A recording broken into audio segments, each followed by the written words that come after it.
si vous voulez, pour aujourd'hui et pour le démarrage, entre guillemets, de l'année 2025, si vous voulez, vous avez actuellement trois grands sujets hein, qui nous animent hein, et qui vont vous animer aussi pendant toute l'année. Alors, le premier, effectivement, c'est les nouveaux enjeux liés à l'IA, l'intelligence artificielle au sein du travail. Donc, aujourd'hui, il y a des obligations qui découlent pour le CSE. Et c'est vrai que, voilà, il y a une vertu particulière de fonctionnement que l'on va expertiser ensemble. On va voir qu'est-ce qu'on doit vous dire et qu'est-ce qu'on doit vous présenter parce que vous le savez, dans les infoconsultes, vous avez la notion dite de mesures importantes enfin, des mesures importantes des conséquences sur les conditions d'emploi. Et effectivement, s'il y a bien une considération que l'IA nous propose, c'est une modification fonctionnelle de l'activité, du travail et des missions. Donc forcément, on va regarder ce que le CSE peut faire vis-à-vis de l'IA.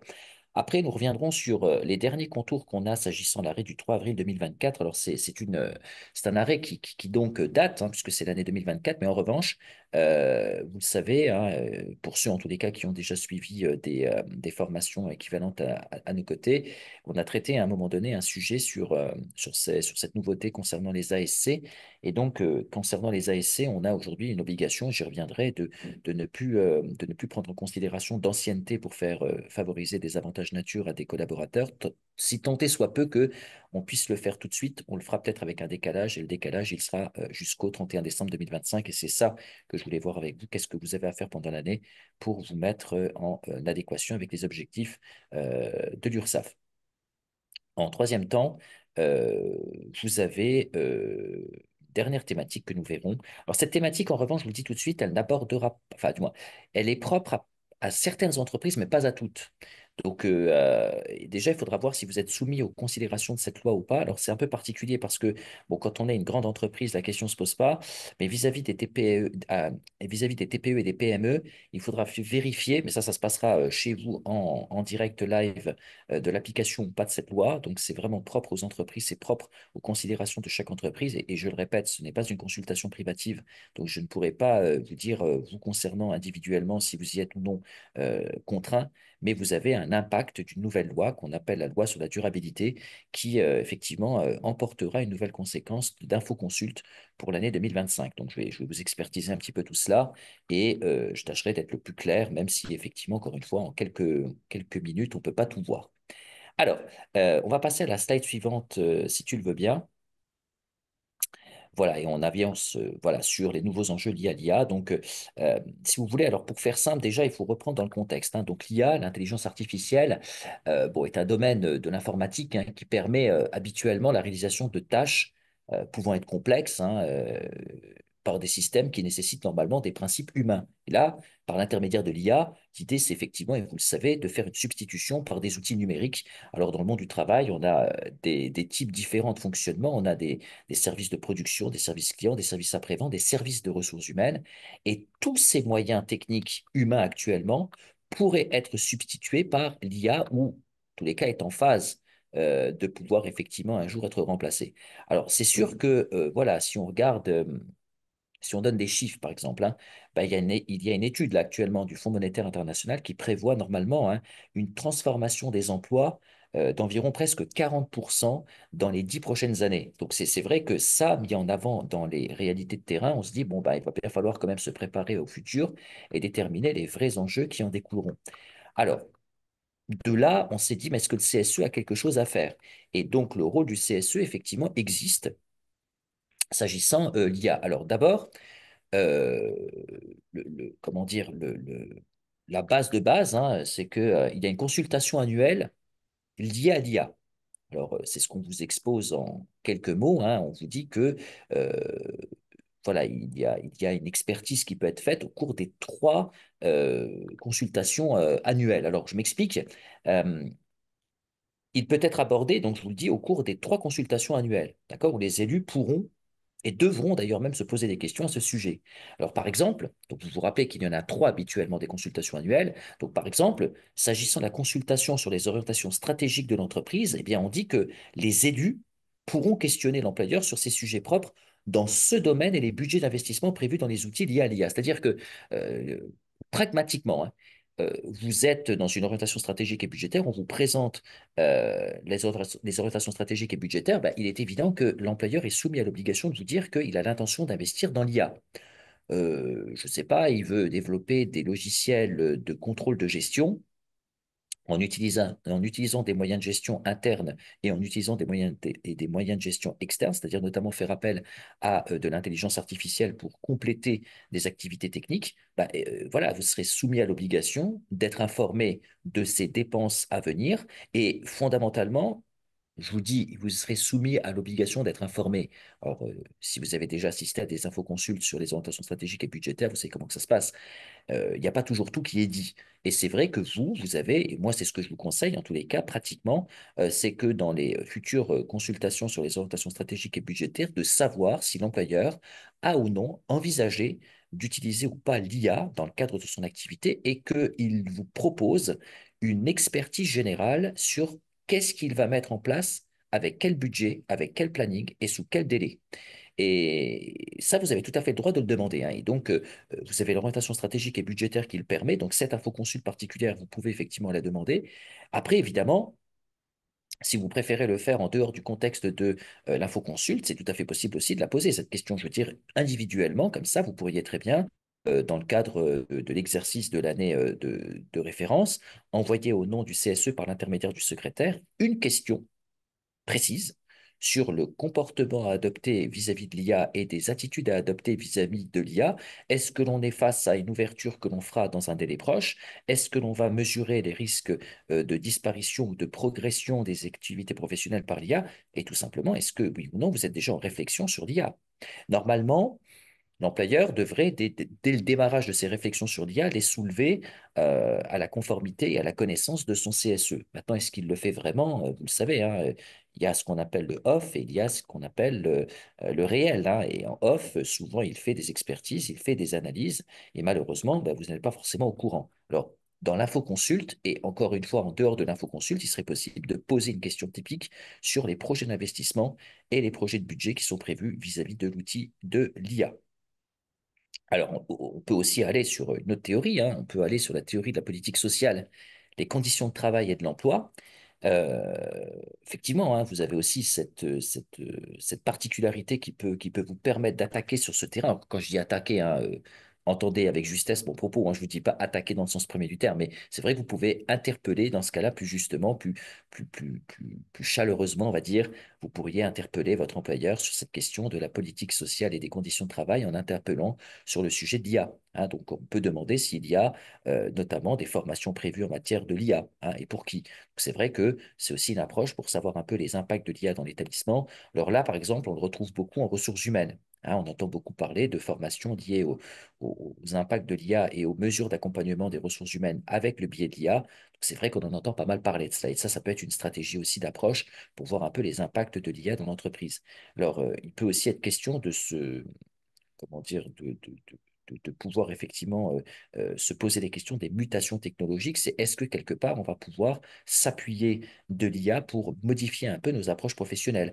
Alors, toujours dans le cadre des ressources humaines, vous pouvez effectivement proposer, c'est ce que j'écris, la question du recrutement des salariés en utilisant l'intelligence artificielle. Alors, il faut savoir qu'aujourd'hui, vous avez des outils techniques en RH qui permettent de pouvoir effectivement, j'allais dire d'une manière assez nette, gérer les profils des candidats. Donc, vous avez une série de CV et vous avez des profils de candidats qui permettent effectivement assez techniquement de pouvoir effectivement déterminer très vite s'il fait ou non l'affaire au regard des besoins qui sont les nôtres. Donc, plutôt que de les examiner en profondeur un par un, bah, vous mettez tous vos CV dans un outil de l'IA et il va faire le travail à votre place comment dire, pour superviser, entre guillemets, si oui ou non il y a des profils qui semblent être en corrélation avec les besoins. Alors, juste pour votre information, il y a un outil particulier dans l'IA d'ailleurs qui est spécial, qui permet de déjouer les règles du testing. Alors, je vous l'explique en quelques mots. Alors, je ne sais pas si vous savez ce que c'est que le testing, mais le testing, c'est une méthode qui consiste à vérifier si dans vos protocoles de recrutement, vous faites preuve de discrimination ou pas. Alors, je rappelle que la discrimination est interdite à l'embauche, mais pour vérifier si les sociétés n'en font pas, il existe une méthode qu'on appelle le testing, c'est-à-dire que vous avez un candidat qui se présente avec un CV. Le CV porte un nom, un prénom et peut-être une ville. Et dans l'autre cas, on modifie le nom, le prénom et la ville. Pourtant, c'est exactement le même CV. Et c'est juste pour voir si les principes de confidentialité des données, notamment personnelles, peuvent avoir une influence en votre égard. En d'autres termes, est-ce que vous êtes regardant sur la possibilité d'une origine ethnique, d'une origine peut-être même sociale, etc. Et donc, de fait, c'est ça ce qu'on appelle le testing. Aujourd'hui, vous avez des outils qui permettent de, de déjouer ces techniques. C'est-à-dire qu'au RH, on est capable maintenant de pouvoir se dire, bon, bah voilà, c'est deux fois le même CV, mais effectivement, il y en a un qui porte le nom de tel et l'autre qui porte le nom de tel. Et ils sont capables comme ça de savoir si le testing a été mis en place ou pas.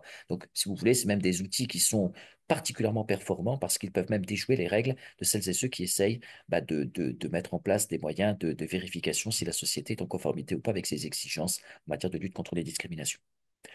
Donc, déjà, effectivement, l'IA, vous le voyez, vous le retrouvez à deux niveaux, hein, encore une fois, aussi bien dans ce que l'on appelle la question de l'orientation stratégique et budgétaire et sur les politiques sociales. Alors, je te demanderai juste de passer la slide suivante, si tu le veux bien.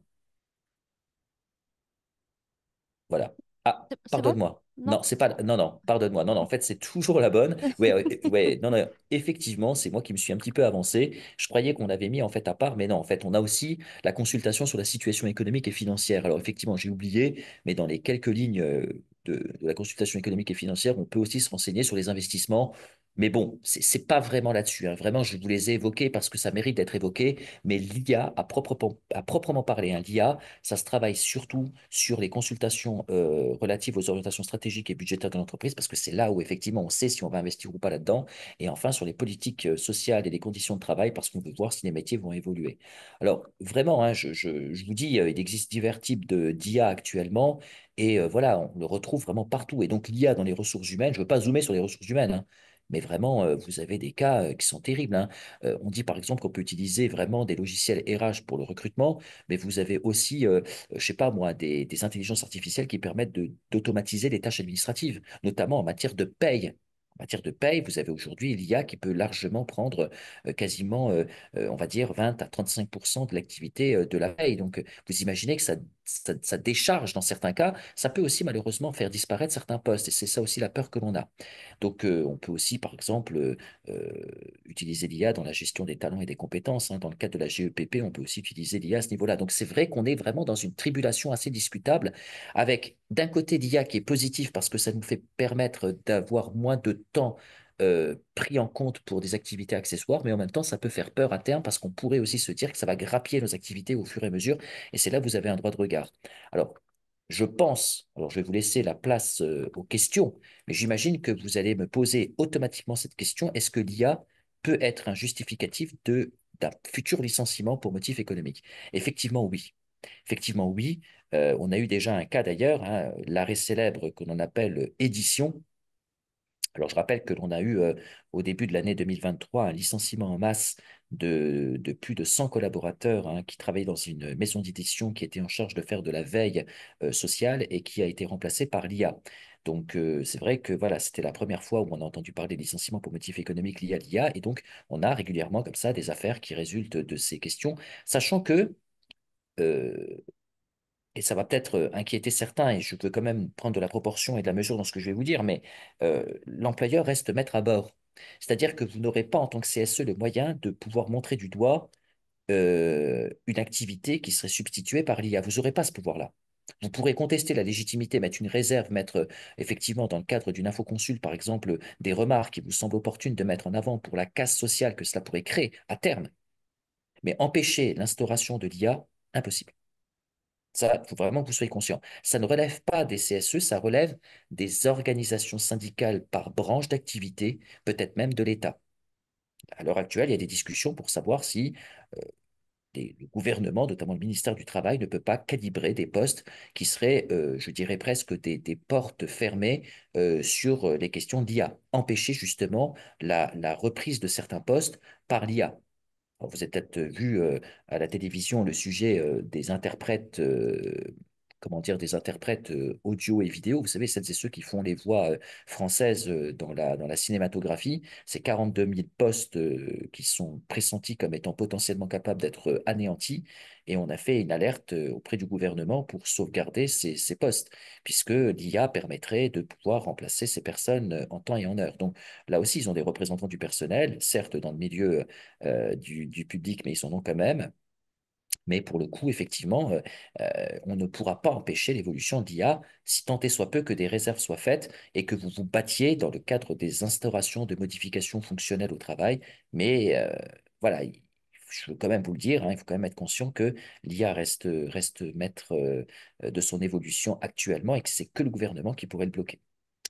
Alors, après ces quelques mots qui en général font quelquefois peur, je laisse le soin à des questions additionnelles de se poser. Alors, qui a des questions là-dessus? N'hésitez pas à les poser Ouais, par écrit à notre intervenant. C'est ouais, l'occasion qu'on jamais. puisse. Même si Voilà, vous souhaitez éclairer un petit point qui a été abordé précédemment en amont par notre expert, c'est l'occasion justement de revenir et de développer davantage sur un point où vous avez besoin d'éclaircissement. Enfin, c'est l'occasion ou jamais. c'est ça. Pas de questions? Eh bien, écoute, pour l'instant, non. Ça va? D'accord, Mais en tout cas, nickel. si jamais vous souhaitez, en cours de route, poser des questions, n'hésitez pas à les indiquer dans l'onglet discussion. Et comme ça, C'est nous allons ça. pouvoir y revenir lors du second temps qui sera dédié à vos questions. Bon, bien. Effectivement, hein, donc je sais que l'IA, c'est toujours une question un peu technique et un peu complexe à la fois, mais méfiez-vous. Enfin, moi, si j'ai, enfin, moi, je vous donne un petit conseil quand même, hein, en dépit des questions. Je vous donne un conseil, même si à l'heure actuelle, vous estimez que chez vous, ça n'existe pas et que ça ne rentrera pas en application, interrogez quand même votre employeur individuellement, enfin, unilatéralement, pas individuellement, c'est le CSE, mais unilatéralement, en dehors des réunions que vous faites, vous pouvez très bien interroger par courrier ou par courriel votre employeur sur une question typique sur justement l'applicabilité ou la notion de visibilité que l'on a sur l'IA. Pensez-y. Alors, s'il n'y a pas de question, en tous les cas, on passe à la slide suivante, si tu le veux bien. Voilà, et on rentre tout de suite dans le fameux arrêt. Donc, les contours hein, finalisés de l'arrêt du 3 avril 2024 et les obligations qui en découlent pour l'année 2025. Alors, ça, c'est un sujet qui, effectivement, a beaucoup fait parler et je vais y revenir en profondeur. Alors, je rappelle l'histoire, hein. Donc, pour ceux qui m'ont vu dans cette vidéo spécialement dédiée à la question de l'ASC, je vous en ai parlé aussi et on continue un peu nos travaux parce qu'on a appris de nouvelles choses. Donc, l'arrêt est tombé le 3 avril 2024. Donc, si vous voulez, l'histoire, elle est simple. Actuellement, jusqu'à très longtemps, enfin, pendant très longtemps plutôt, euh, le CE et maintenant le CSE avaient tradition à proposer des œuvres sociales et culturelles après une certaine ancienneté aux collaborateurs des établissements dont ils avaient la charge de représentation.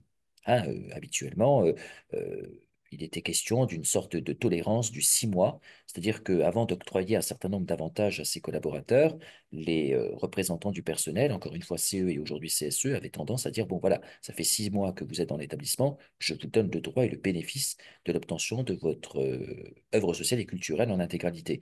Alors il y avait parfois une autorisation de certaines œuvres, mais pas de toutes. Par exemple, de la gratuité, enfin de la gratuité de la mise à disposition de tickets de cinéma, par exemple, à tarification réduite, vous voyez, ce genre de choses, ça passait, mais quand il était question de chèques vacances, quand il était question de chèques cadoc, quand il était question je sais pas moi, de paniers garnis plutôt onéreux, voilà, dès que ça sortait un peu d'un cadre, on va dire, générique, on avait tendance à dire, voilà, 6 mois d'ancienneté, sinon rien. Cet arrêt qu'on a attendu parce qu'on n'avait pas de décision judiciaire à ce sujet, a fait grand bruit parce que il faut savoir que l'URSSAF, alors je vous rappelle que l'organe de vérification de la bonne utilisation de vos fonds économiques en budget de fonctionnement comme en budget œuvre sociale et culturelle, c'est l'URSSAF. Donc si l'URSSAF faisait preuve de clémence, c'était plutôt pas mal parce que l'URSSAF elle-même pratiquait. euh, Pardon. ouais, voilà, il n'y a pas de souci. Donc, je disais que pour le coup, dans le cadre de la pratique habituelle, l'URSSAF, même elle, hein, même l'URSSAF, même le CSE d'URSSAF, pratiquait un critère d'ancienneté minimale de 6 mois. Donc, vous imaginez, c'était quand même pas rien. Et c'est vrai que à partir du moment où l'URSSAF avait autorisé une sorte de critère minimal, bah, on pouvait se dire que c'était validé et que la justice était d'accord sur le principe. Et pourtant, il y avait une guerre en interne. Faut le savoir. Alors, l'URSSAF et l'inspection du travail, c'est pas pareil, hein. Même si souvent on les met ensemble, c'est pas tout à fait les mêmes orientations, c'est pas tout à fait les mêmes travaux, c'est pas tout à fait les mêmes agents. Euh, donc, pour le coup, ce qui s'est passé, c'est que on a une inspection du travail qui, elle, dans son coin, nous disait qu'il y a rupture d'égalité de traitement entre les collaborateurs. Ça, c'est le grand critère de l'inspection du travail, que vous garderez en tête d'ailleurs en tant que membre du CSE, quand vous devrez défendre ou accompagner des salariés. N'oubliez jamais qu'il y a un critère qui est pris en compte par l'inspection qui s'appelle effectivement l'égalité de traitement requise et nécessaire. L'égalité de traitement, c'est vrai que ça tient la route, hein. Chaque salarié est un salarié comme un autre, et c'est pas parce qu'il est nouvellement embauché qu'il ne devrait pas avoir les mêmes droits qu'un autre.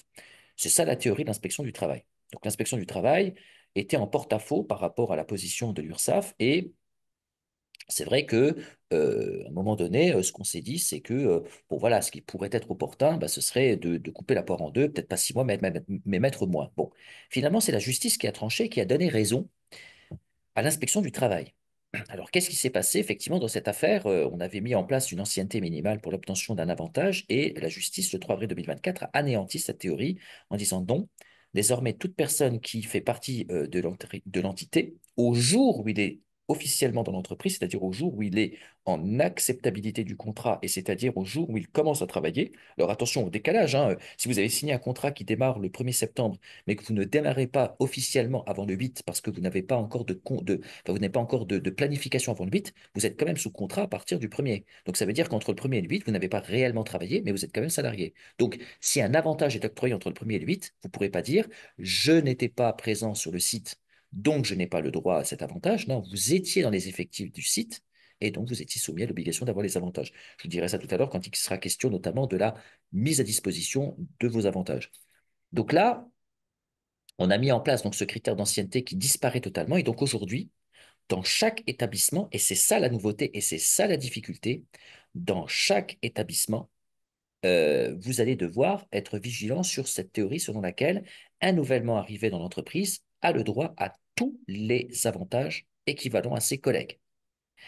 Au moment où il est présent sur le site, au moment où il est présent dans les effectifs, à partir du moment où il est sous contrat, si vous octroyez un avantage à un salarié, quand bien même il aurait été commandé avant son arrivée, vous devrez lui remettre peut-être pas la même chose, mais un équivalent. Par exemple, le fameux chèque vacances qui pourrait effectivement être octroyé, non pas réellement au salarié qui vient d'arriver, parce que bah, lui, malheureusement, il n'était pas dans les effectifs au moment où on a commandé les chèques vacances, mais il faudra pourtant lui octroyer l'équivalent du montant du chèque vacances.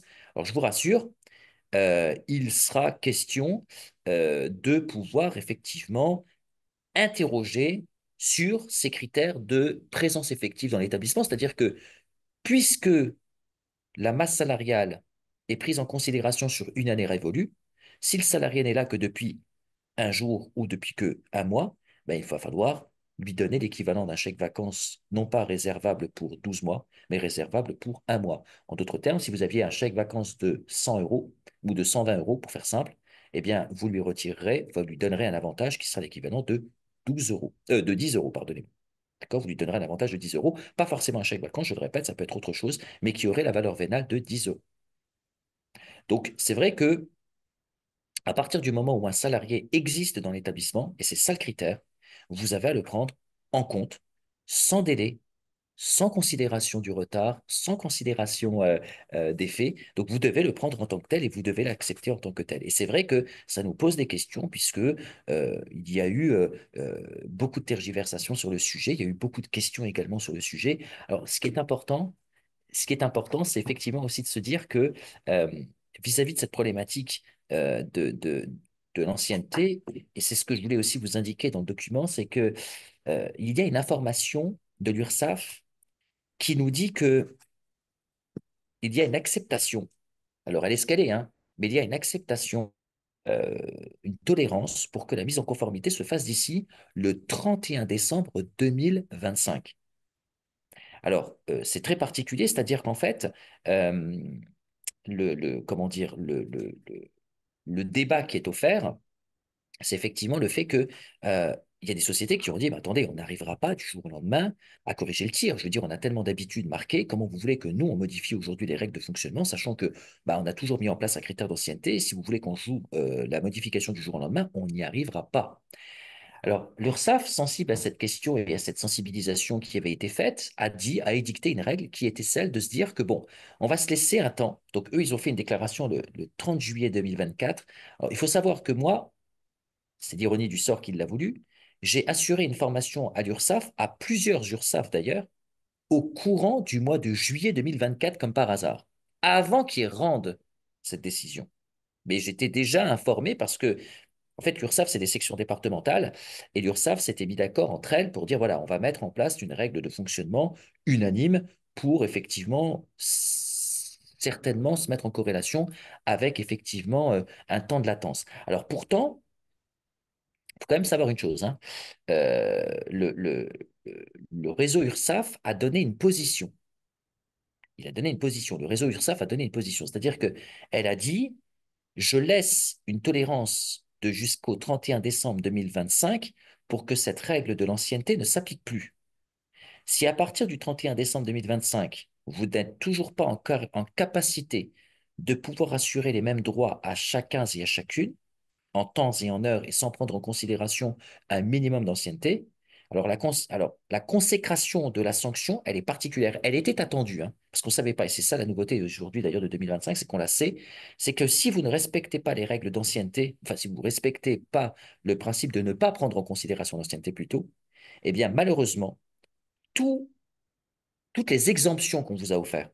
C'est-à-dire, par exemple, que vous n'avez pas de charge sociale à payer jusqu'à alors l'année 2024, vous savez que vous aviez le droit d'offrir des avantages, notamment des chèques cadeaux jusqu'à 193 euros. Donc, ça va être revalorisé, j'imagine, je ne sais pas à combien. J'avoue que je n'ai pas encore prêté attention, mais je pense que ça doit être quelque chose comme 2 ou 3 euros de plus, quoique parfois on revalorise beaucoup plus nettement. Mais en tout état de cause, cette charge de déresponsabilisation économique pour la charge sociale, pour l'année 2025, il faut le savoir, c'est assez particulier, mais vous n'y aurez plus le droit. C'est ça la règle. La sanction, c'est ça. C'est vous vous mettez d'équerre avec cette nouveauté jurisprudentielle, vous vous mettez d'équerre avec cette nouveauté liée à finalement cette question. Mais si vous ne le faites pas, la sanction sera très particulière. C'est que tout ce que vous allez octroyer comme avantage et tous les avantages respectables qui sont dégrévés jusqu'à hauteur de 193 euros, 195 ou 196 maintenant, je ne sais pas, il faudra regarder le chiffre officiel. J'avoue qu'encore une fois, je ne l'ai pas encore regardé.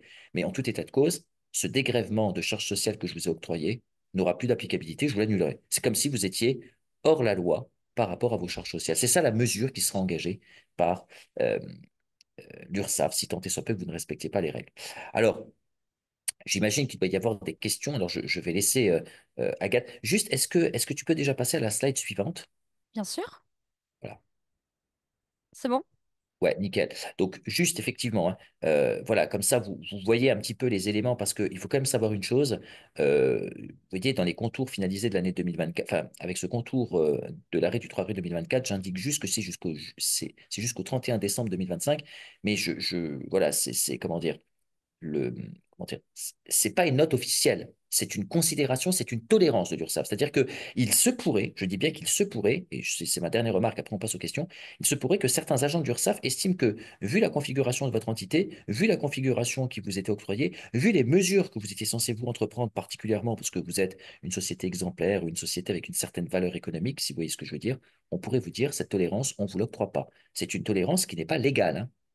C'est une décision de l'URSSAF. C'est comme si euh, des contrôleurs individuellement changeaient les règles de droit ou en tous les cas appliquaient une règle additionnelle. C'est pas le juge qui l'a demandé, hein.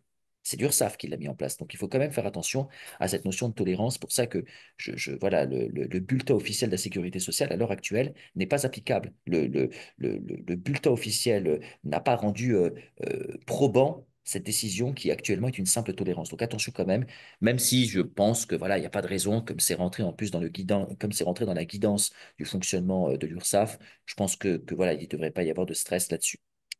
Alors, je laisse la place donc aux questions. Merci Aziz. En effet, nous avons quelques questions.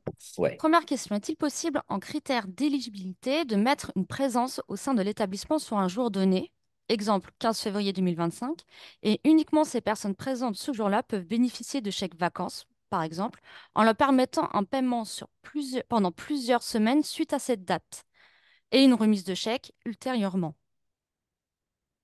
Alors, la question, elle mérite quelques précisions, c'est-à-dire que être présent sur le lieu de travail, ou enfin être présent dans les effectifs au moment où on édicte une date, bah, si la date, c'est la date de livraison et de délivrance des chèques cadoc ou des chèques vacances, oui, effectivement, si c'est le jour de livraison des chèques vacances et que vous mettez en concomitance cette date avec le jour de livraison, oui, ben effectivement, dans ce cas-là, ça voudrait dire que toute personne qui viendrait après le 15 février, eh bien, effectivement, pour le coup, pourrait effectivement se retrouver dans cette configuration. On pourrait dire, bah voilà, moi je suis venu je sais pas moi, le 18 février, enfin je suis rentré dans les effectifs le 18 février, les chèques vacances ont été versés le 15 février, et si effectivement il n'était pas dans les effectifs le 15 février, date de livraison, effectivement, il passera entre les mailles du filet, il n'aura aucun gain de cause, puisqu'il ne pourra pas prétexter le fait qu'il devrait mériter, comme tous les autres, des chèques vacances. Alors c'est à 48 ou à 72 heures près, mais oui, effectivement, il n'est pas présent dans les effectifs au moment où la livraison se fait. C'est un critère qui est retenu déjà d'ailleurs, hein, puisque c'est le principe d'être présent dans les effectifs au moment où vous octroyez votre avantage. Donc c'est déjà dedans. Petite précision, ce serait la date d'inscription pour faire la commande et non la livraison. Alors, non, le principe, c'est... Ah non, alors là, c'est pas possible. Si vous avez fait une commande antérieure et que la livraison se fasse de manière postérieure, vous serez soumis à l'obligation de lui verser un avantage équivalent. C'est-à-dire que là, pour le coup, vous avez peut-être fait une commande de chèque et effectivement, vous ne voudriez pas reprendre une commande additionnelle pour un chèque, et ça, c'est tout à fait possible. Mais en revanche, vous serez soumis à l'obligation de lui donner un équivalent du chèque. Donc, c'est pour ça qu'on parle notamment d'avantages du type un chèque cadoc ou alors un panier garni en substitution. Alors, en fonction de la période, on ne peut pas faire un chèque cadeau comme on veut. Donc, attention à ça. Ça peut être le panier garni, ça peut être des substituants. Mais alors, n'oubliez pas le deuxième critère, c'est-à-dire que s'il est présent dans les effectifs au 15 février, par exemple, 2025, date où vous allez livrer les chèques vacances et que vous allez effectivement les mettre en capacité de remise à chacun, bah, il est évident que si jamais il est là que depuis un jour, il n'aura pas le même bénéfice que ceux qui ont bénéficié d'un droit au chèque de un an. Le droit au chèque est vertueux par rapport à une année de présence, hein. Donc, fondamentalement, c'est vrai que on pourra faire fluctuer le montant du chèque en fonction de la présence. Chacun aura droit à un chèque, mais pas forcément du même montant. Ça, c'est plausible. Voilà. Merci Aziz. Petite question également sur ces contours et sur le fait qu'il y a une interdiction dessus, subordonner l'accès aux ASC à une condition d'ancienneté. Est-ce que c'est le cas pour les CDD? Les CDD, les stagiaires, tous les salariés présents dans l'entreprise, enfin les stagiaires rémunérés, mais toutes les personnes, en fait, voilà, c'est ça le critère, c'est tout actif, tout collaborateur, euh, toute personne amenée à connaître un contrat de travail en qualité de salarié et avoir une rémunération, automatiquement a le bénéfice de ces avantages. C'est ça la règle. Merci Voilà. Aziz. Ouais. Nous avons également une question. Le fait de mettre un ratio sur l'avantage du salarié arrivé en cours, cela ne relève pas également d'une discrimination de l'ancienneté. Entre parenthèses, sur l'exemple de un mois de présence, donner quelque Mm, chose qui équivaut à 10 euros, tandis que mm. ceux qui sont restés un an ont 120 euros. Oui, si, c'est tout à fait vrai. Mais pour l'instant, c'est accepté. Si ça se trouve, on va attendre les dernières déclarations d'URSSAF. En fait, là, on est un petit peu à, comment dire, on est un petit peu à tâtons, quoi. Parce qu'effectivement, vous avez raison. À l'heure actuelle, le fait de faire une discrimination liée à un montant qui sera perçu, c'est vrai que voilà, vous avez quelqu'un qui touche 380, enfin là, par exemple, 120 euros parce qu'il est là depuis 12 mois et lui ne touche que 10 euros. C'est vrai que fondamentalement, on peut se dire, bah, présence effective ou pas, j'ai le droit aux mêmes avantages que les autres. Le problème, c'est que la masse salariale est calculée sur un présentéisme. C'est pour ça qu'il y a une c'est pour ça qu'il y a une acceptation en ce moment. Je m'explique. En ce moment, vous savez, quand vous faites un calcul de masse salariale, imaginons que le salarié il est là que pendant 2 mois. Il est rentré, il est ressorti. Donc ça veut dire que pour le coup, si vous lui octroyez l'avantage pour un an révolu, ça veut dire que l'octroi de cette masse salariale a été disproportionné. C'est-à-dire que vous avez donné un reliquat qui n'existe pas. Vous allez donner l'équivalent pour un salarié d'une mesure qui n'existe pas. Vous lui donnez l'équivalent d'une présence effective de un an qui ne fait pas. Si ça ne coûtait rien à l'entreprise, ou en tous les cas, si ça ne perturbait pas un fonctionnement général de l'entreprise, je vous dirais oui, pas de problème. Le souci, c'est qu'une œuvre sociale et culturelle est basée sur une masse salariale, exactement comme le budget de fonctionnement. Le budget de fonctionnement, c'est 0,2, 0,22 si vous êtes à plus de 2000 collaborateurs dans l'entreprise, mais l'œuvre sociale et culturelle, c'est la même chose. Les règles ne sont pas les mêmes, c'est pas du 0,2 ou du 0,22, c'est un choix que l'employeur prend. Mais une masse salariale, c'est calculé à la présence effective du collaborateur. Et donc, une masse salariale d'un salarié qui vient et qui repart, la masse salariale change. Si un salarié est rentré dans les effectifs en février et repart en avril, la masse salariale ne prend pas en compte l'effectivité de sa présence pendant un an. Donc, si vous lui octroyez l'avantage de un an, bah, ça veut dire que la boîte, elle perd de l'argent. Ça veut dire que, à la proportion gardée, c'est-à-dire qu'elle va donner plus qu'est-ce qu'elle aurait dû à quelqu'un qui en plus n'est plus là. Donc, fondamentalement, elle va avantager un CSE mais en s'appauvrissant. Elle n'est pas dans la justesse de l'exemplarité économique. Là où l'URSSAF est en train de regarder d'un peu plus près, c'est de se dire, est-ce que l'employeur doit être capable de s'appauvrir au détriment donc de ses intérêts financiers, mais dans le bénéfice propre pour que chaque salarié ait les mêmes avantages? Ça me semble, à mon sens, hein, ça me semble quand même très discutable. La première étape, c'est déjà de se dire que on ne met pas, parce avant, il y avait autre chose. Avant, il y avait, t'es pas là depuis 6 mois, t'as pas de chèque de vacances. Il n'y a même pas 10 euros, il n'y a même pas 15 euros, il n'y a rien. Tu n'as droit à rien. Aujourd'hui, c'est minimalement au moins son taux présence. Et effectivement, peut-être que dans l'année en cours, on va encore avoir des rectificatifs, comme on a jusqu'au 31 décembre 2025 pour pouvoir se mettre en conformité. Si ça se trouve, on va apprendre de nouvelles choses, des nouveaux éléments additionnels qui vont nous permettre de nous dire, bon, bah non, finalement, ce n'est pas une présence uniquement d'un mois qui donnera un mois effectif, c'est une présence d'un mois seulement peut-être, mais tous les avantages octroyés, c'est-à-dire que s'il a le droit à 330, enfin, si c'était 330 euros de chèque vacances, il aura droit à ces 330 euros. Donc c'est vrai que peut-être qu'il y aura une évolution de ce sens, mais actuellement, il n'est pas admis cela. Là, actuellement, il est admis la logique économique, c'est-à-dire que s'il est présent que depuis 2 mois, la logique voudrait qu'on lui donne que l'équivalent de 2 mois. Parce qu'encore une fois, on ne peut pas avancer des frais qui ne vont peut-être pas exister après. Ça aussi, c'est important de le prendre en compte. Merci Aziz. Nous avons également une question de Pasteur. Peut-on mettre une date butoir pour venir récupérer ces chèques cadeaux pour ceux qui sont en arrêt, par exemple, ou ceux qui ne viennent pas les chercher?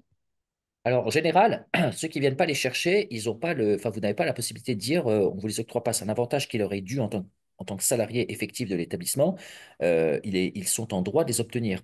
Donc, c'est-à-dire que c'est plutôt à vous de trouver une faille pour celles et ceux qui ne viennent pas. C'est-à-dire que vous avez un registre, alors pas un registre du personnel RH, mais un registre du personnel CSE que vous devez constituer. C'est-à-dire que, à défaut de pouvoir les avoir à domicile, à défaut de les avoir à disposition chez l'employeur, parce que l'employeur est inaccessible pour le moment, parce que par exemple un salarié est absent pour maladie, il va falloir être capable de le renvoyer avec accusé de réception. D'où le budget de fonctionnement, hein. C'est aussi fait pour payer des courriers postaux avec accusé de réception. Et ça, c'est la pratique qu'on fait habituellement. Le salarié qui ne peut pas venir le récupérer, vous devez le lui adresser. C'est la même chose pour le salarié qui a quitté la société, mais qui était en droit de bénéficier de ces avantages, hein. À chaque vacances qui est versé à un salarié qui doit être présent dans l'établissement au moment des faits, s'il quitte l'établissement en mars et que les chèques vacances sont délivrés en avril, voire en mai, bah, automatiquement, il a le droit à ces chèques vacances, même s'il n'est plus effectif dans l'entreprise. Il faudra quand même le lui adresser. Donc c'est là où effectivement, pour le coup, là, il faudra vous dire, alors soit vous lui faites un rappel qu'il a le droit de venir récupérer ses chèques vacances, en tant que visiteur, il ne sera plus dans les effectifs de l'entreprise, ou alors vous le lui adressez par courrier avec accusé de réception. Tout à fait possible. Merci Aziz. Ce nouveau traitement du critère d'ancienneté s'étend-il à la politique de rémunération où seuls les avantages sociaux sont concernés? J'ai pas compris la question. J'avoue, là, je n'ai pas compris la question. Tu peux la relire? Ce nouveau traitement du critère d'ancienneté s'étend-il à la politique de rémunération où seuls les avantages sociaux sont concernés? Non, c'est vraiment que les avantages liés au CSE. C'est que les avantages sociaux dispensés par le. En plus, c'est que les avantages proposés par le CSE. Un arrêt, ça a une limite. Un arrêt, c'est une décision propre à des faits. C'est pas une loi, un arrêt. Un arrêt, il y a des circonstances et on s'arrête aux circonstances. Et l'applicabilité comment dire, des décisions de justice, ça reste strictement limité au cas d'espèce. Là, c'est un CSE avec des avantages pour le CSE. Donc, effectivement, on ne pourra pas jouer la carte d'un avantage proposé par un employeur, par exemple, ou des salaires proposés par un employeur. Ça ne sera pas possible. Non, non. Là, vous tirerez trop loin des consécrations de cet arrêt. Là, c'est le rôle de l'avocat. Il faudra jouer la demande. Et si on passe en justice, de demander à ce qu'il y ait l'applicabilité de ce qui se pratique en matière de CSE et que ça semblerait logique que cela se pratique du côté salarial. Ça, c'est un motif d'un avocat pour aller porter plainte et gagner même. Mais ce n'est pas le cas actuellement, en tout cas. Merci pour ces précisions, Aziz. Je te propose juste de répondre à une dernière question, puis on va Mm, passer à la troisième partie, si tu veux bien. Ouais, ouais. Nous avons des personnes qui viennent travailler 2 ou 3 jours parfois sur des contrats à la journée. Il faut aussi Mm. faire un ratio pour leur substitution. Alors, le coût des salariés qui viennent et qui repartent, ça veut dire qu'effectivement, pour le coup, moi, je vais vous dire un truc. Parce qu'il y a un sujet qu'il va falloir quand même à un moment donné. Enfin, je peux pas refaire toute la formation que j'ai fait, tout le webinaire que j'ai expliqué sur les avantages œuvres sociales et culturelles. Mais je veux dire, cette histoire-là de l'ancienneté, cet arrêt, c'est pas simplement se dire je vais travailler différemment, mais enfin, ça veut pas simplement dire je vais donner des montants différents en fonction des situations. Ça veut dire aussi peut-être que je vais revoir mes avantages. C'est-à-dire qu'à un moment donné, si vous me dites que vos salariés viennent et repartent, bah, peut-être que la politique des œuvres sociales et culturelles de votre CSE devrait être revue. Peut-être qu'il devrait faire autre chose. Si vous me dites qu'ils versent des chèques vacances, par exemple, Il va falloir quand même se poser la question. Si les salariés viennent et repartent, c'est peut-être pas un métier ou c'est peut-être pas une configuration professionnelle qui permette le versement des chèques vacances. Ça, il faut peut-être le prendre en compte. Vous voyez ce que je veux dire? Parfois, on a des activités qui ne le permettent pas. Peut-être que eux, un avantage, ça devrait être autre chose. Je sais pas, ça pourrait. Je veux pas faire, je veux pas faire d'erreur. Je veux pas vous induire en erreur en tous les cas. Mais je sais pas. Il faut pas oublier qu'en avantage, on a aussi, par exemple, des repas qui peuvent être organisés. Ça peut être aussi des moments de convivialité qui peuvent être organisés. C'est pas que des avantages individuels à un salarié, hein. Ça peut être autre chose. Donc, si vous voulez, il faut regarder. Là, on rentre dans la consultation des sociétés où vous n'avez que des postes qui durent 2, 3 jours, ou en tous les cas des salariés qui viennent et qui repartent sur 2, 3 jours. Bon, voilà, c'est vrai que de prime abord, comme ça, ce serait un exercice extrêmement périlleux que de devoir se mettre en conformité à chaque fois avec une égalité de traitement entre tous. C'est sûr que ça va être même très complexe. Après, je ne connais pas le cœur du métier, je ne connais pas l'activité, et encore une fois, je suis désolé, hein, on avait dit, hein, c'est une formation générique, enfin, c'est une formation, c'est un webinaire générique. Là, ça se transforme en consultation personnalisée, c'est tout à fait possible, mais là, en revanche, on rentre dans un autre système. Merci Voilà. Aziz. Je te propose de continuer. Ouais, ouais, on va continuer tranquillement et donc on passe effectivement à la perspective pour l'année 2025 de cette nouvelle loi. Alors voilà, on va aborder, si vous voulez, cette notion hein, de la transposition d'une directive. En fait, c'est une directive, c'est une directive européenne en fait, hein. Je vais vous la donner. C'est la directive qu'on appelle la Corporate Sustainability Reporting Directive. Donc, c'est les rôles et fonctions de la notion dite de durabilité et de facteur de durabilité de l'employeur dans son entreprise. Alors, qu'est-ce que ça veut dire? Ça veut dire que comment dire, cette transposition marque en fait, si vous voulez, un transfert fondamental, c'est-à-dire que cette directive, elle impose de nouvelles obligations en matière de reporting sur la durabilité, intégrant des critères environnementaux, sociaux et de gouvernance qui visent, si vous voulez, à renforcer la transparence et la responsabilité des entreprises sur leur impact durable. Alors, si vous voulez, en fait, cette transposition n'est pas tout à fait nouvelle, en fait. Elle existe depuis longtemps. Il faut dire que, comment dire, les obligations de transparence en matière de responsabilité des entreprises sur leur impact durable, c'est pas quelque chose de nouveau. Ça a déjà préexisté par le passé. Le problème, c'est qu'aujourd'hui, on a un champ d'extension qui est plus important. C'est-à-dire que les grandes entreprises cotées l'avaient déjà, ça c'est propre à quelques années déjà, mais plus d'entreprises aujourd'hui y rentrent, notamment les TPME, notamment les TPE et les PME. Et c'est vrai que, comment dire, aujourd'hui, on a une directive, donc cette directive européenne, cette nouvelle directive là, qui rentre en application, nous dit que voilà, il va falloir que les entreprises, les TPE et les PME, alors encore une fois, pour savoir si vous faites partie de cette tranche de structure qui va devoir faire cette notion, il va falloir, bon là, vous rapporter, alors pour le moment, on n'a pas encore de liste officielle, c'est encore tout nouveau, hein, on n'a pas encore de visibilité concrète, mais alors il y a un moyen, il y a un moyen final hein, de vérifier si vous rentrez ou pas dans les contextes de cette loi, c'est la saisie de l'inspecteur du travail compétent territorialement, parce que lui, en revanche, il a déjà la liste des sociétés qui sera soumise à cela. Donc les TPE et PME, il y en a qui rentreront dedans, il y en a qui ne rentreront pas dedans. Ça dépend aussi du contexte pro, ça dépend de la rentabilité économique de l'entreprise, ça dépend également de son existence au niveau européen. Clairement, hein, c'est des critères qui sont pris en compte. Donc la directive, en fait, elle exige la publication d'un rapport de durabilité détaillé intégré au rapport de gestion annuel. Hein, si vous voulez, le rapport doit présenter un grand nombre d'incidences de l'activité de l'entreprise sur les enjeux de durabilité et en plus le faire certifier par un commissaire aux comptes. Alors c'est un peu particulier, c'est-à-dire, vous savez, dans les impacts environnementaux, vous faites des calculs mathématiques et scientifiques parfois pour présenter à votre CSE les impacts environnementaux de son activité. Bon, ça reste très sommaire et c'est pas vérifié. Là, en revanche, vous allez devoir non seulement faire un rapport d'incidence directe économiquement calculé, mais en plus le faire valider par un commissaire aux comptes. Donc, c'est pas tout à fait rien. Alors, les entreprises, si vous voulez, elles doivent désormais fournir des informations sur leur performance en matière de durabilité, c'est-à-dire des aspects tels que l'environnement, donc les gestions de ressources, les émissions de gaz à effet de serre, les transitions énergétiques. Donc ça, c'était déjà d'actualité. Hein, comment dire, l'impact environnemental de sa structure, ça existait déjà, c'est pas nouveau, ça c'est déjà d'actualité. En revanche, vous allez devoir également faire un tableau analytique gestionnaire sur les qualités sociales, sur les notions sociales de votre entreprise, notamment les conditions de travail, les égalités, la santé et la sécurité au travail. Et enfin, vous allez devoir aussi faire un rapport détaillé sur la transparence de la gouvernance, sur l'éthique de la gouvernance et sur la lutte contre la corruption de la gouvernance.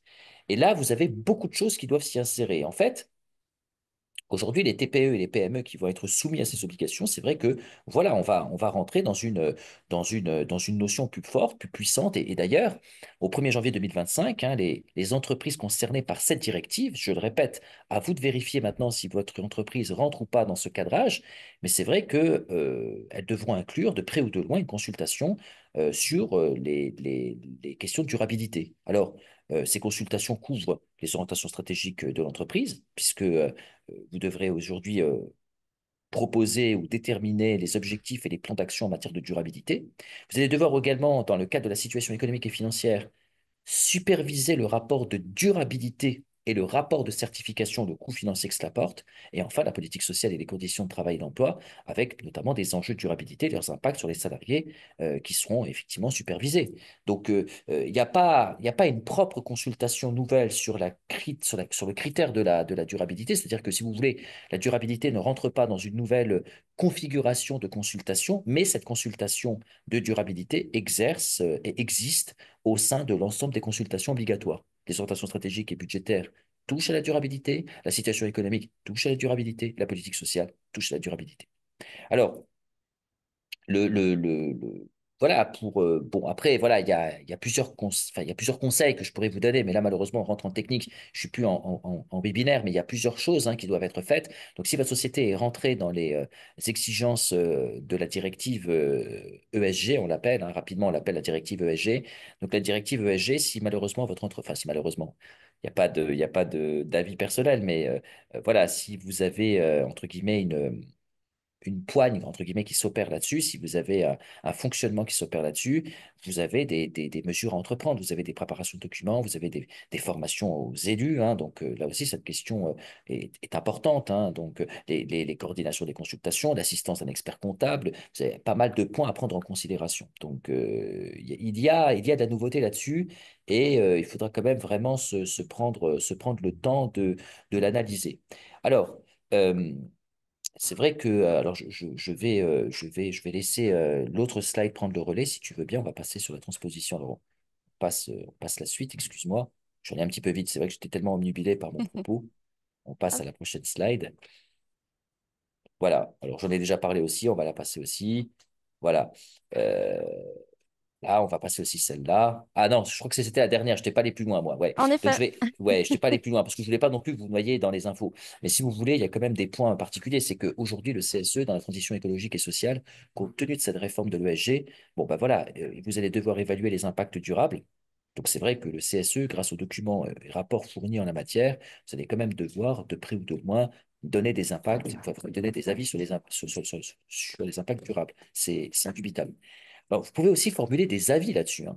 C'est-à-dire qu'en matière de stratégie environnementale, de gouvernance, de politique sociale, vous savez que vous avez aussi le droit de formuler des avis là-dessus. Donc, quand on dit que vous êtes en infoconsulte, une infoconsulte, je rappelle que pour rendre un avis, cet avis, ça veut dire aussi que vous pouvez dire positif, enfin, vous pouvez dire favorable, favorable, défavorable, abstention, mais vous pouvez aussi mettre des réserves. Et dans les réserves, vous pouvez mettre des éléments additionnels, notamment des remarques et des orientations.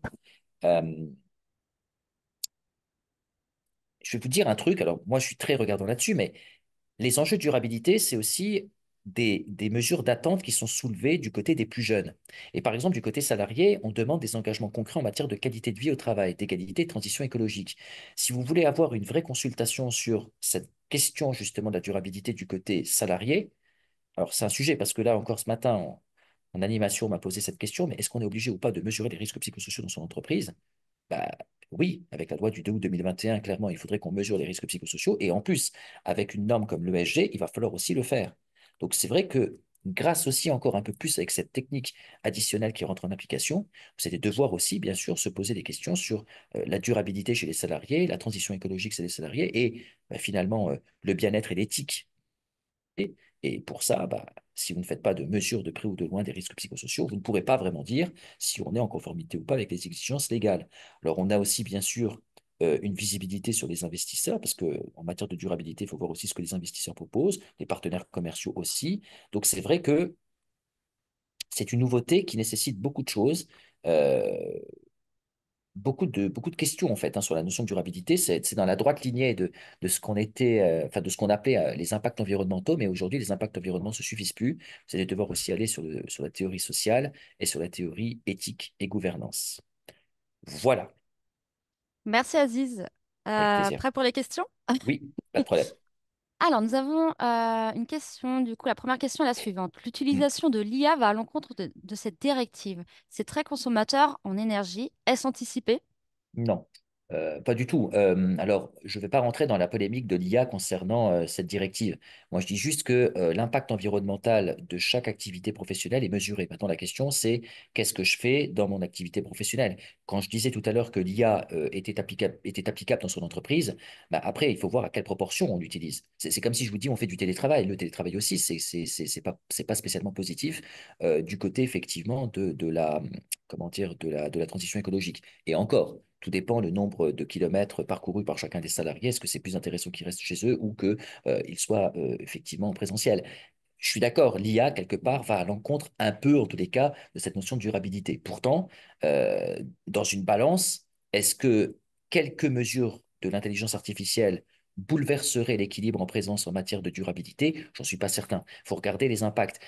Si effectivement, derrière, vous utilisez, je sais pas, je prenais l'exemple tout à l'heure en RH, de la visibilité des candidatures d'une manière très simpliste, on utilise un outil d'aide et de subsistance, pourquoi pas? Ça va pas aller à l'encontre. Donc non, je pense pas que cela, entre guillemets, a un impact. Sur ça, je suis d'accord avec vous. Sur ça, il y a une réalité. Mais que cela remette tout en question, peut-être pas non plus. Non, il n'y a pas d'anticipation. Moi, je pense que voilà, l'IA, de toute façon, arrive seulement. On n'est même pas encore sur l'utilisation profonde de l'IA, on est encore sur des prémices de l'IA. Mais c'est vrai que dans le cadre de la transition écologique et de cette nouveauté en matière de durabilité, il va falloir un peu pousser et se poser quand même quelques questions. Et c'est vrai que quand on examinera le bien fondé de l'IA, il faudra aussi prendre en compte de l'impact environnemental. Ça, c'est sûr qu'il faudra mettre en balance les deux, c'est sûr. Merci Aziz. Une autre question. J'ai vu que l'Europe envisageait de reporter ou d'alléger cette directive. Avez-vous des informations? Actuellement, elle est là. La directive est en application. Depuis le 1er janvier 2025, il y a une opération qui se met en route. Donc, il y a des tergiversations en Europe, mais bon, c'est comme si je vous dis que M. Bayrou est en train de discuter sur le bien fondé du maintien de la réforme des retraites. Donc, la retraite actuellement, c'est la retraite bonne qui s'applique. Si effectivement il y a un changement, ça s'opérera au courant du mois de mai. Mais en attendant, c'est pas le cas. Donc, l'applicabilité aujourd'hui est là pour le coup, l'applicabilité est au rendez-vous.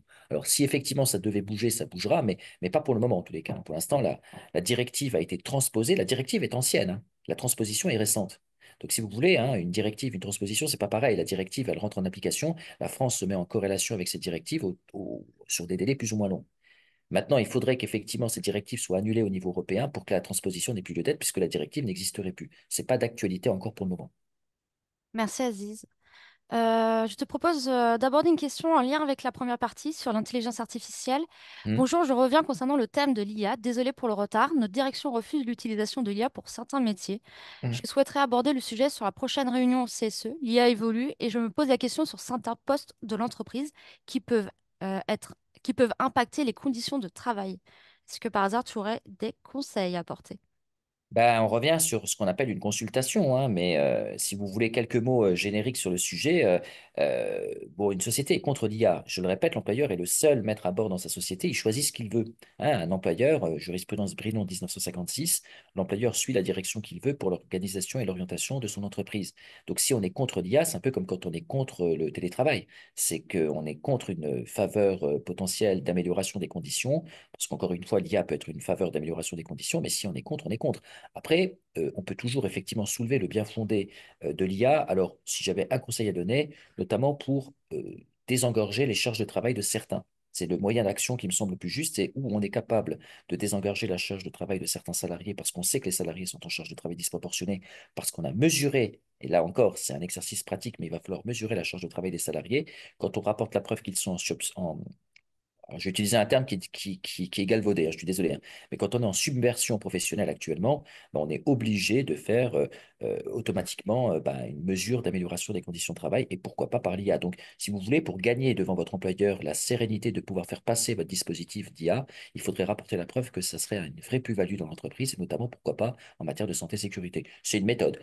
Une autre méthode, c'est aussi le fait de dire que l'IA Ça permet aussi de pouvoir, entre guillemets, démontrer qu'on est regardant sur des impératifs de fonctionnalité rapide. Alors, ça veut dire que pour le coup, on veut jouer la carte de la productivité améliorée, on veut faire du calcul de rentabilité. Et dans ce cas-là, avec l'IA, on peut démontrer qu'avec l'IA, on gagne temps, sans l'IA, on gagne temps.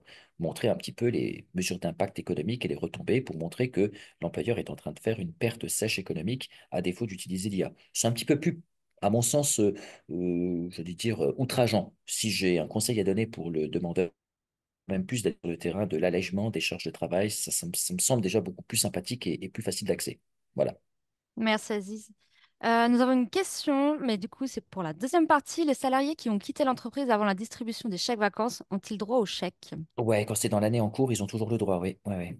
Après, il y a une périodicité qui est à prendre en compte, c'est-à-dire que s'ils sont partis, par exemple, je prends un exemple, le chèque vacances a été versé au mois de juin et ils sont partis en janvier. Si le calcul de la masse salariale a commencé au 1er février en décalage, effectivement, ils n'y auront pas le droit.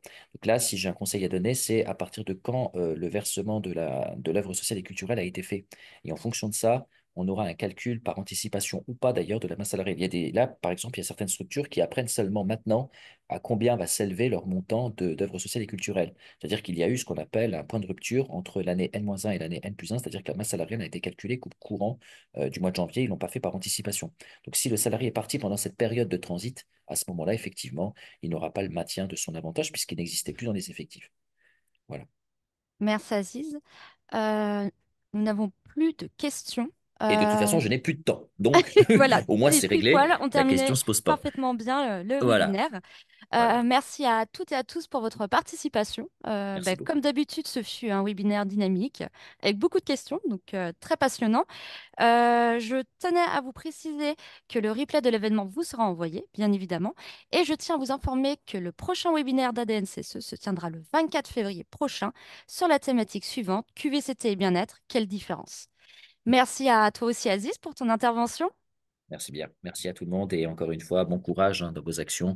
Et puisqu'on y est, une bonne année. On est encore dans les délais pour le souhaiter. Oui, il nous reste quelques jours avant C'est la ça. fin officielle. Allez, Merci merci à à tout toutes le et à monde. tous. Au revoir. Au revoir tout le monde.